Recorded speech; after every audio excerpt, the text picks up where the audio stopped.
Hello everyone, welcome to my channel. আজকে আমার মুখে একটি আলাদাই আনন্দ আর খুশি দেখতে পারছো, কারণ আজকে আমাদের 1 বছর পূর্ণ হলো। আজ আমাদের অ্যানিভার্সারি। আজকে বাইরের ওয়েদারটা একটু খারাপ ঠিকই, কিন্তু মনটা আমার খুবই খুশি। এই জন্য চটজলদি করে রান্নাবাড়ি সেরে 9টার মধ্যে স্নান করে নিলাম। এরপরে পুজো দিতে যাব, তাই জন্য শাড়ি আর এই ব্লাউজটি বের করে নিলাম। এই শাড়িটি আমাকে ভাত কাপড়ে আমার হাতে দিয়েছিল, শাড়িটা ঠিকমতো পরাই হয়নি, তার জন্য আজকে পরে নেব। আর এই দেখো আমার অ্যানিভার্সারির গিফট, ও আমাকে অ্যানিভার্সারিতে এটা গিফট দিয়েছে। জিনিসটা সিম্পলের মধ্যে এই চৌকাসটা খুবই সুন্দর লেগেছে আমার। তারপরে এই তো দেখো ও আমাকে এটি ঠিকমতো পরিয়ে দিচ্ছে। একা একা পড়তে একটু অসুবিধাই হয় অবশ্য। তারপরে এই তো দেখো রেডি হয়ে গেছি, চুলটা আমি খোপা করে নিয়েছি। গাড়িতে চুল ছেড়ে গেলে চুলের পুরো 12টা বেজে যায়। তারপরে এই তো দুজন মিলে দাঁড়িয়ে আছি। ও ভাবছে এটা ফটো, আর আমি ওকে বললাম এটা ফটো না, এটা ভিডিও করছি। তারপরে ওদের বাড়ির সামনে একটি কালী মন্দির আছে, এটি হলো একটি জাগ্রত কালী মন্দির। এখানে এসে দুজনে মিলে পুজো দিয়ে নিলাম, কারণ দিনটা শুরু পুজো দেওয়ার থেকেই সব থেকে ভালো হয়।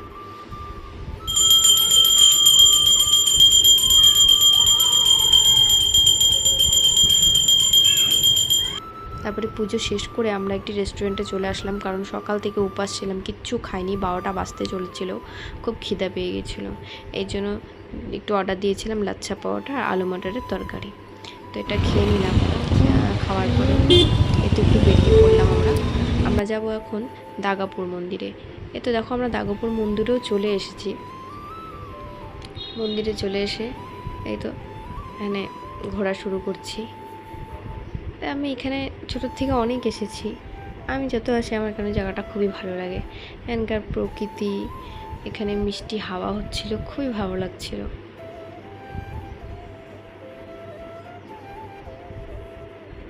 আর এমন একটু স্পেশাল দিনে ঠাকুরের মন্দিরে যাওয়া, একটু ঘোরা, এলে একটা আনন্দই আলাদা।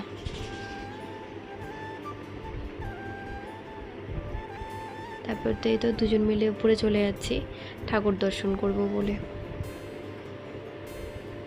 এই তো এসে পড়েছি, এখন ঠাকুর দর্শন করছি।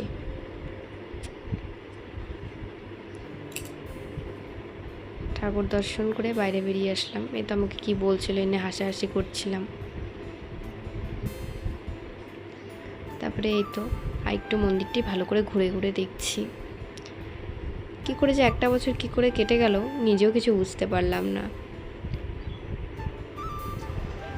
তখন আমরা এখান থেকে বেরিয়ে যাব।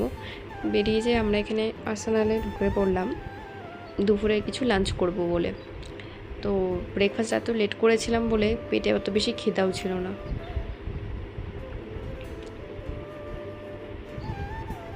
তারপরে অর্ডার দিলাম একটু মাটন বিরিয়ানি, নবরত্ন পোলাও আর চিকেন লাহোরি।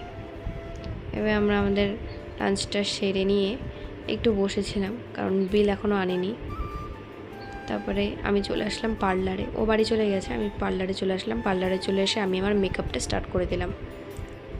আমি জলদি করে মেকআপ করছিলাম, কারণ অলরেডি তখন 6টা বাজে, 5:30 না 6টা বাজে তখন। তো আমি তাড়াতাড়ি করে আমি আমার মেকআপটা কমপ্লিট করে নিচ্ছিলাম। পার্লারে এসেছিলাম এই কারণে, কারণ দিদি আমাকে একটু হচ্ছিলো চুলটাতে আর শাড়িটাতে একটু হেল্প করবে, কারণ চুল এত লং হেয়ারের চুল করা খুবই ডিফিকাল্ট। আর এই তখন আমার ফাইনাল লুক কেমন লাগছে একটু প্লিজ বলো।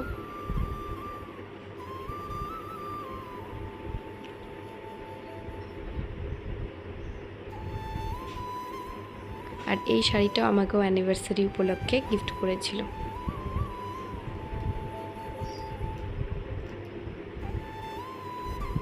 তারপর তো বাড়িতে যাওয়ার পথে এই কেকটা কিনে নিলাম। এই কেকটা খুবই পছন্দ হয়েছিল আমার।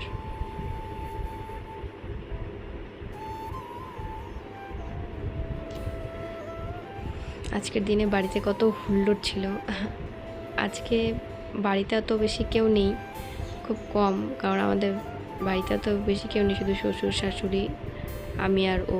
আর শ্বশুরমশাই ছিলেন না, উনি দোকানে ছিলেন, ওনার আস্তে আস্তে লেট হয়ে যায়। তো আমি আর ও মিলে, আর শাশুড়ি মা ছিলেন।